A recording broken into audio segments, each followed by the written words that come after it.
Hey y'all, today we're going to make some delicious banana bread.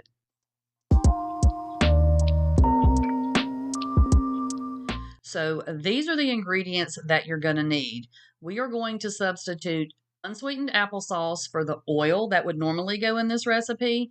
And we're also going to substitute regular sugar with this monk fruit.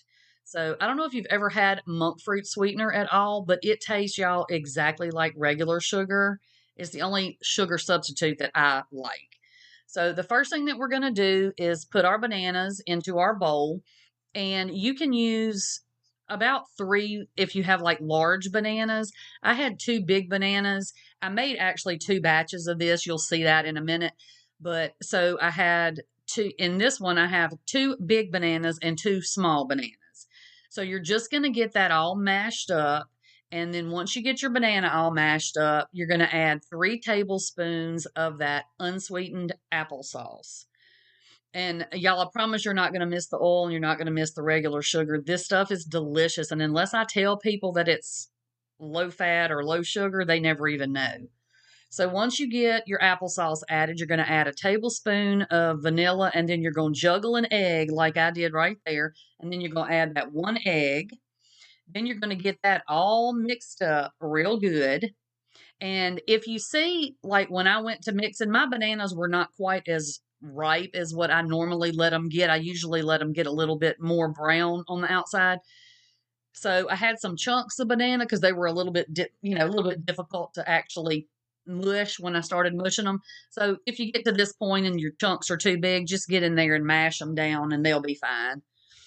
And then once you get that all mixed up, you're going to add 1.5 cups of self-rising flour. Now make sure, y'all, that you've preheated your oven to 350. If I didn't say that already, which I'm sure I didn't. And then you're going to add a teaspoon of baking soda and a teaspoon of baking powder.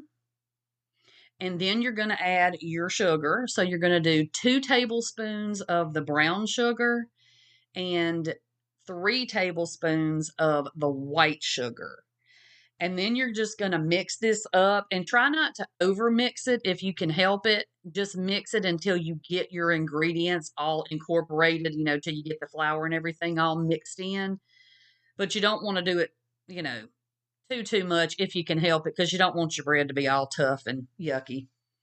So once you get that all done, you're going to add 1/4 cup of whatever chopped nuts you want to use. I like walnuts in mine, but I didn't have any. I had these pecans, and the pecans are good too because I love pecans in anything.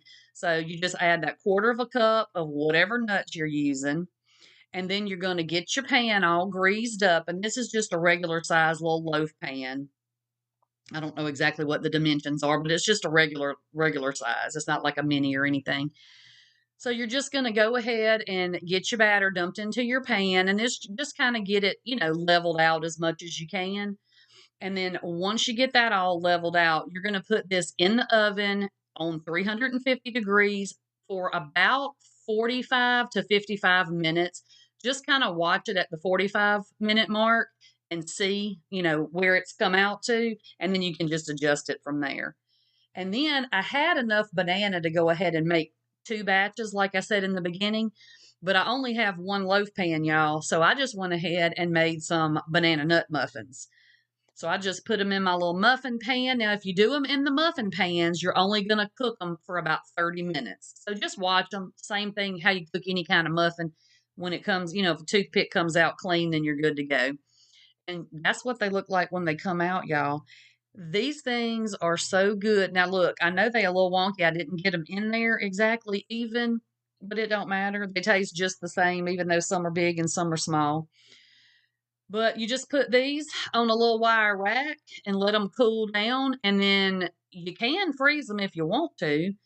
But I usually just let them cool down, and then I just put them in a Ziploc bag, and then we just eat on them all week.